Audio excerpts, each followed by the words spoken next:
د نن ورځې څلور تازه او مهم زیري.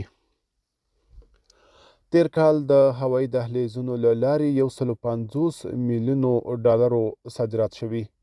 د صنعت او سوداګرۍ وزارت وایي چې په تیر 2023 میلادي کال کې د هوایي دهلیزونو له لارې د افغانستان، چین، هند او متحده عربي اماراتو ترمنځ د 290 میلیونه ډالرو په ارزښت صادرات او واردات شوي. د یادو وزارت ویان عبدالسلام جواد اخونزاده په یوه ویډیویي کلیپ کې ویلي چې له دې ډلې د 150 میلیونو ډالرو په افغانستان بهرنیو هیوادونو ته صادر کړي دي، چې انجا، د انج تخم، زعفران، غالۍ، ګیلام، لاسي صنایع او وچه میوه تشکیلوي.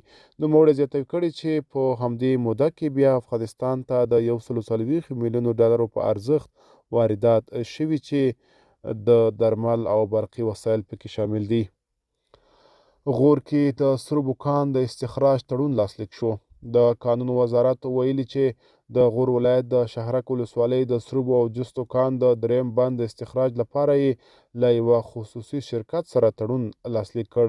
دغه وزارت وایي په دې پروژه کې به د 240 میلیونو ډالرو پانګونه وشي. د دې پروژې مساحت د 115 کیلومتره مربع دی او د استخراج مسؤلیت یې د کاظمي خپلواک شرکت پر غاړه دی. د کانونو او پټرولیم سرپرست وزیر وایي چې په دې پروژه کې به 10 میلیونه امریکایي ډالر د ټولنیزو خدماتو په برخه کې ولګول شي. د لوګر ولایت د ټولګټو چارو ریاست مسؤلینو ویلي چې په تیرو 10 میاشتو کې 8.5 میلیونه افغانۍ عواید راټول کړي دي. د یاد ریاست مسؤلین وایي چې دوی په یاد ولایت کې د سړکونو د ساتنې په موخه ټولو موټر چلوونکو ته په ټینګار سره ویلي چې د ټاکلي وزن مطابق د موټرو وزنونه برابر کړي. هرات کې زلزله ځپلو ته 9 نور کورونه هم وسپارل شول. د هرات ولایت د زنده جان ولسوالۍ د سربند او نایاب رفیع کلیو کې زلزله ځپلو ته 9 کورونه وسپارل شول. د هرات د اطلاعاتو او فرهنګ رئیس ویلي چې دغه کورونه د قمر خیره بنسټ لخوا جوړ شوي دي. د هرات ولایت د اطلاعاتو او فرهنګ رئیس او د زلزله ځپلو د کمیسیون ویان احمد الله متقي ویلي چې د دغو کورونو پر جوړولو 48 میلیونه افغانۍ لګښت راغلی دی.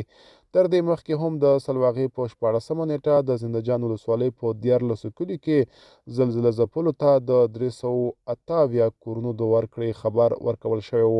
د هرات ولایتي چارواکي وایي چې په راتلونکو 10 ورځو کې به زلزله ځپلو ته 150 نور کورونه هم وویشل شي.